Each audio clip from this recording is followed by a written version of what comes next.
think my forte in the industry is to understand people. I think the most important thing about what I do is not just the matter of how things gel together and what the final look is. It's how it works and how it works for the client, which is kind of crucial. I was fascinated with how the house worked, like a home worked. Like I was fascinated the way a freezer worked, or how to trim out a molding, or how to get power to an electrical supply, and then how the water worked, and what's the trap all about, and what is all that. So that was young, though. I was really young. My parents were like, all right, there's something wrong with Keith, but we'll figure it out. But I really, my parents always, it was a thing that they had to turn on all the lights because they didn't know where the furniture was all the time, since I'm like 8.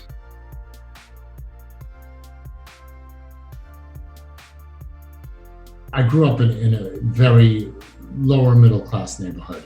I always thought we were rich. Like I always thought we were wealthy people, because my parents did an incredible job at me never wanting for anything, or my brothers, that we just never wanted for anything. And we were 5 people in with 1 bathroom and in the 2-bedroom house, but I thought we were rich, right? Which is great. They were fantastic parents.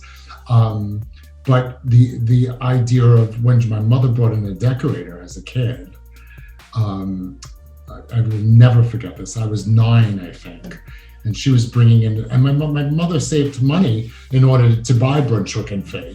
She was not going. She was going country French all in, and I remember the designer, the decorator. She was a lovely British woman. I don't think she was British. She was from Brooklyn, but she sounded very British. Anyway, so she she was doing the nugget paper from Brunswick and Fay, and it had. She was doing blue and green. My mother was blue and yellow, and it was a blue nugget with a yellow surround. I'm like, well, when that goes up on the wall, it's going to read green. And I remember her name, Ruth. She was such a lovely lady. Not really. She was like, don't you have something to do, sir? I was too involved, and it turned out when the wallpaper went up green, because if you rub blue and yellow, it's going to make the walls green. And my mother said to her, I should have listened to my 9-year-old.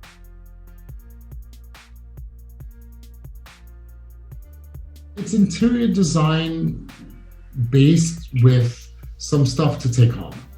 Like to try this out. It was more like a laboratory of playing with different colors or different vibes and seeing reactions of people coming into the store about what the trends were, or what excited people and what didn't. So was kind of a really cool thing to see what the reaction of me putting country French next to, high-end modern, mixing things and playing around with different vibes that normally wouldn't be mixed, and seeing what the reactions were. That intrigued me.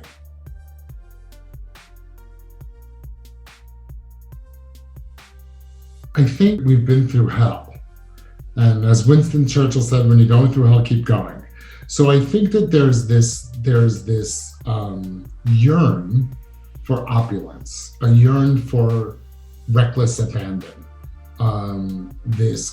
We've been so locked up that I think that these will truly be the roaring 20s as long as we don't have any more setbacks. I truly think that we're going to go into a time of pure decadence, in almost like when I was a kid in the 80s, a little bit like, or the 20s, or that revolving wheel is that there's we've been so kind of caught up in our own little domiciles, right, so to speak, and literally, right, where we're in there, that all of a sudden it's like, pajamas and velvet, it's kind of like, I just want to be, we have to be cocooned, so to speak. And then once we're let out of that cocoon, it's a lot of fun. I do think that there's a light at the end of the tunnel.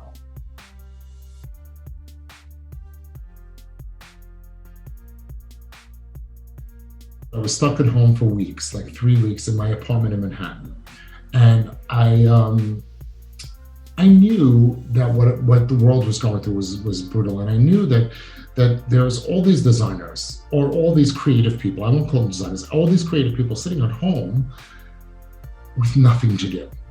That untapped energy of how could we get, and so Annette Jaffe, dear friend of mine, who's a designer here in town as well, called me up and she starts to talk to me about maybe we could do some video chats with people in the neighborhood. And when she gave me that little thing, we kind of like, I got it. At this time, it was when Italy was in bad shape. And so I knew that I'm sure there's designers in Italy that want to help Italians, right? That need to do that. So what a concept was to have Zoom chats like this and saying, honey, a little to the left, a little to the right, move this up, put stack of books and put that vase on top of it. And the idea of zhuzhing in someone's house for a half hour was where it started. Now it's an hour. And I loved it. I was all in. So I got all the New York people involved, and I got a lot of PR people involved, and Annette, which is her brainchild.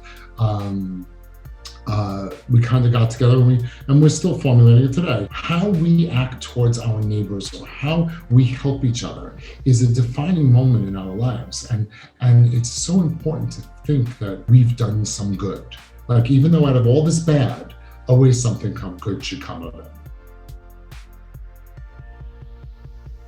I'm often asked, I do a ton of them. And I'm often asked, well, why do you do so many of them? I'm like, because it's my club. It's I forget about the finished product or the idea that I'm expressing a piece of art in a room, as a sculpture, so to speak. But I get to spend time with designers, and we don't have time to do that. So it's kind of like a unique time to all come together for a visual. You're doing your own thing, but yet you have this camaraderie of community. At the time, in other words, in college, I was fascinated by Piet Mondrian. I was fascinated by Leger artists, and the artists kind of led into the design world. I.M. Pei at the time, who was building quite a bit of buildings in DC, which I got to see from the ground up kind of thing because I was going to school there. And then classic architecture, Monticello was, so I think I love everything. I love aspects of everything. So, there's work of Victor Horder at the time. He designed the train stations in Paris with that whiplash line in Art Nouveau. It was fascinating to me. The work of Gaudi was another incredible kind of what? Like, it was like this, what? You can do that. You're allowed to do that. You're allowed to break all the rules in classic. And I went to a bow-tied kind of architecture school. So I coming from New York City to a very classically trained architecture and interior design school was like, what? What do you mean you're going to use black? And so that kind of thing. So I follow the rules, but I beat the hell out of them all the way through. You know what I mean? I try to explore the variations along a theme as much as we can. We have to kind of explore that, and that's moving forward, right? We have to know the vocabulary of what happened before and kind of use that vocabulary to move forward in design.